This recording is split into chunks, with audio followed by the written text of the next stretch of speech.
Bismillahirrahmanirrahim. Assalamualaikum warahmatullahi wabarakatuh. Hamdan syukronillah, sholatan wassalaman rasulillah Muhammad ibn Abdillah, wala haula wala quwata illa billah, amma ba'd. Bismillahirrahmanirrahim. Rabbi shrahli sadri wa yassirli amri wahlul 'uqdatam min lisani yafqahu qawli. Puja dan puji syukur marilah kita panjatkan kehadirat Allah Subhanahu wa taala yang mana telah memberikan kita beribu-ribu nikmat iman, nikmat Islam, nikmat sehat, dan nikmat bulan Ramadan yang hampir selesai ini. Sholawat beserta salam marilah kita curah limpahkan kepada junjunan alam Nabi besar Muhammad SAW, kepada keluarganya, kepada sahabatnya, tabi'in, atba'ut tabi'in, dan semoga kepada kita selaku umatnya hingga akhir zaman. Amin ya Allah ya Rabbal Alamin. Perkenalkan, nama saya Ihsanuddin Ilyas. Saya akan menjelaskan kepemimpinan perempuan menurut perspektif hadis untuk memenuhi tugas ulangan tengah semester genap. Yang saya hormati dosen pengampu Ibu Hajah Dewi Biknabidatul Fauziah LCMA. Ya, langsung saja dari topik pembahasan yang telah ditentukan.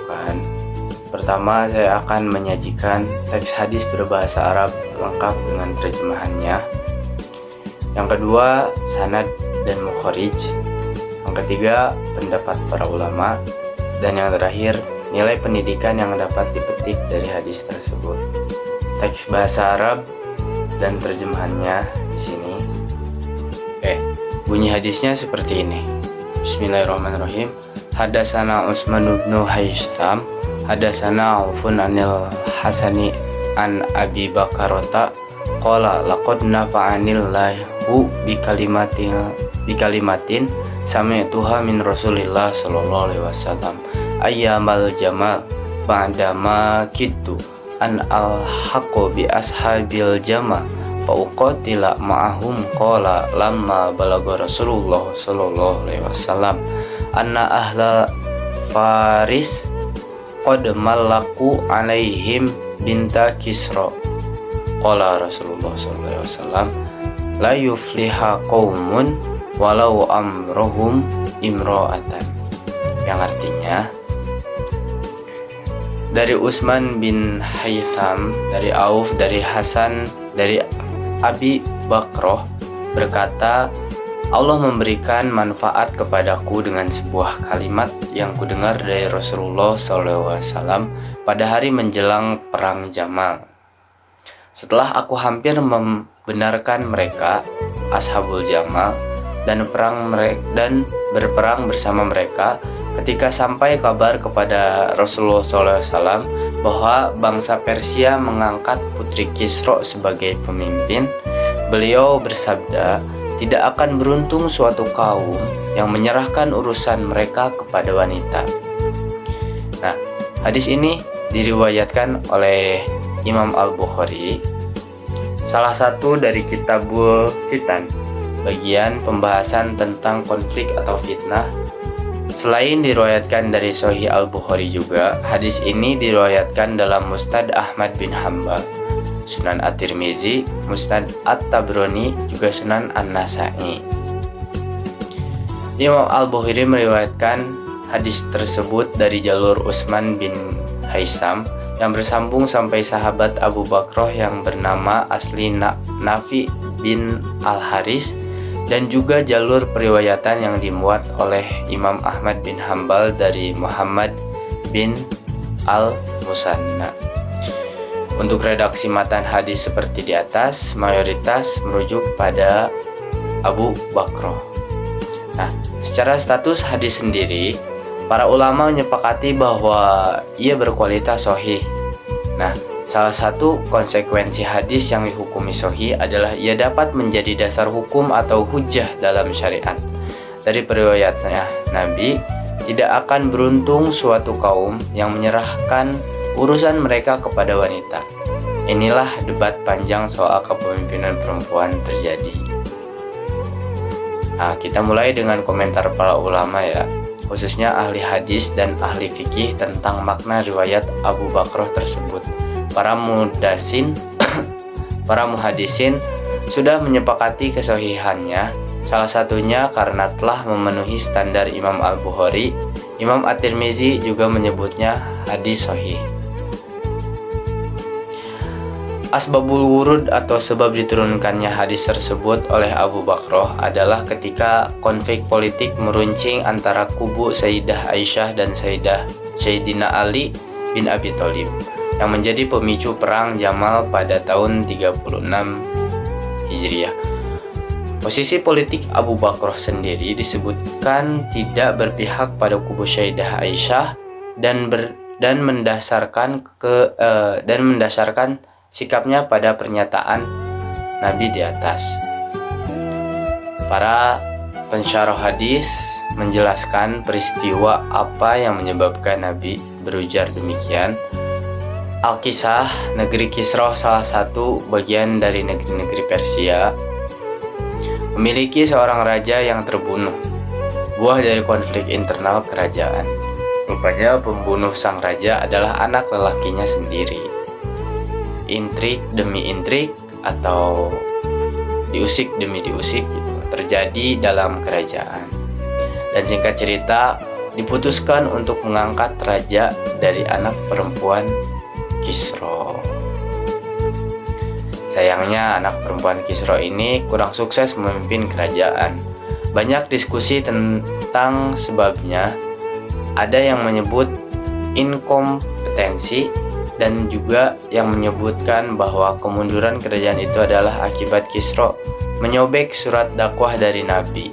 Maka ia kualat dengan terjadinya intik dalam istana, serta terpaksa anak perempuannya yang menjadi raja, dan doa Nabi mengenai kemunduran kerajaan pun terkabulkan. Mengenai diskusinya dalam syariat, Syekh Muhammad Al-Aini dalam Umdatul Qari Syarah Sahih Al-Bukhari mengutip pendapat jumhur ulama tentang istinbat hadis tersebut. Perempuan tidak dapat menjadi sebagai qadli atau hakim, meski ada pendapat minor di kalangan mazhab Malikiyah yang memperbolehkannya. Kelayakan menjadi pemimpin bukan sebab jenis kelamin, namun kompetensi dan kecakapan mereka.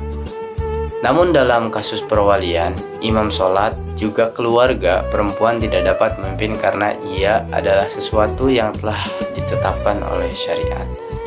Dan juga tidak ada ketetapan syariat dalam Al-Quran gitu yang melarang banget atau melarang sangat memimpin perempuan. Dan hadis tersebut pun yang sudah tadi disebutkan tidak melarang secara khusus, tetapi tidak menutup kemungkinan bahwa ketika kita dipimpin oleh perempuan, memimpin perempuan lebih berpotensi dan lebih besar kapasitas dan kapabilitasnya untuk memimpin kita. Tidak menutup kemungkinan juga bahwa pemimpin perempuan bisa lebih maju dan lebih berkompeten ketika memimpin di kepemimpinannya. Nah, memangnya kenapa sih gitu perempuan dilarang menjadi pemimpin? Karena mungkin para ulama juga menimbang bahwasanya pemimpin wanita itu memiliki tabiat yang tidak bisa dipatahkan lagi gitu. Nah, tabiat perempuan karena kodratnya seperti haid, hamil, melahirkan, dan menyusui akan menghalangi dan mengganggu mereka untuk memimpin suatu daerah gitu. Dan perempuan juga lebih banyak menggunakan perasaan daripada akalnya dalam memimpin daerah. Tetapi laki-laki juga tidak menutup kemungkinan akan menggunakan perasaan dibandingkan dengan akal mereka. Tetapi kebanyakan perempuan ketika memimpin itu seperti itu. Dan juga yang ketiga, perempuan pada tabiat dan perilakunya cenderung membawa kerusakan ternyata. Keempat, perempuan mudah putus asa dan mudah dirayu dan iba hati. Dan yang kelima, kuatkah perempuan memimpin secara fisik? Perempuan itu lebih lemah daripada laki-laki. Tapi ada juga laki-laki yang lebih lemah daripada perempuan. Itu adalah hal yang 50-50 ketika laki-laki dan perempuan disandingkan dengan fisik, karena ada yang lebih kuat perempuan, dan sudah jelas ketika ada laki-laki yang lebih kuat daripada perempuan. Maka ketika ada seorang perempuan ingin menjadi pemimpin, kapasitas dan kapabilitasnya lebih mumpuni daripada laki-laki, hal tersebut bisa atau sah-sah saja gitu menjadi seorang pemimpin. Dan ketika ada pemimpin laki-laki tidak mumpuni dan lebih mumpuni perempuan, nah kenapa tidak perempuan untuk memimpin para laki-laki? Nah, sekarang nilai pendidikan yang dapat diambil dari semua ini, yang pertama, kita menjadi lebih tahu gitu tabiat-tabiat dari perempuan, dan kita juga mengetahui kelemahan-kelemahan dari laki-laki. Maka kita itu tidak bisa menghakimi gitu, tidak bisa terlalu anarkis terhadap perempuan yang menjadi pemimpin, karena banyak tuh pemimpin-pemimpin laki-laki tapi mereka tidak mampu untuk memimpin suatu daerah atau memimpin suatu organisasi. Dan banyak juga kesuksesan-kesuksesan yang dicapai oleh perempuan memimpin suatu negara, seperti Ratu Elizabeth, Ratu Inggris gitu kan. Yang kedua,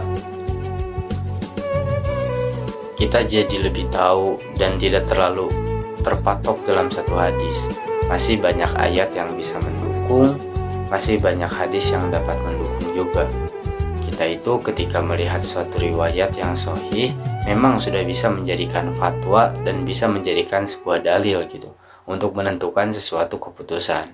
Tetapi ketika masih banyak juga referensi-referensi yang sahih lainnya, ditambah ini Al-Quran gitu yang menyebutkan bahwasanya perempuan itu akan mendapatkan taufik juga dan hidayah juga dari Allah Subhanahu wa taala, dari Quran surat At-Taubah tadi kan. Nah, itu pun bisa mematahkan hadis sahih. Makanya kita sebagai kaum intelek tidak boleh melek dalam satu pandangan aja gitu. Kita harus melihat kanan, kiri, atas, bawah. Ternyata masih banyak. Ilmu itu masih luas, bro. Seperti itu kan. Nah, mungkin itu saja yang dapat saya sampaikan. Kurang lebihnya mohon maaf. Kekurangan datangnya dari saya dan kesempurnaan hanya milik Allah Subhanahu wa taala semata.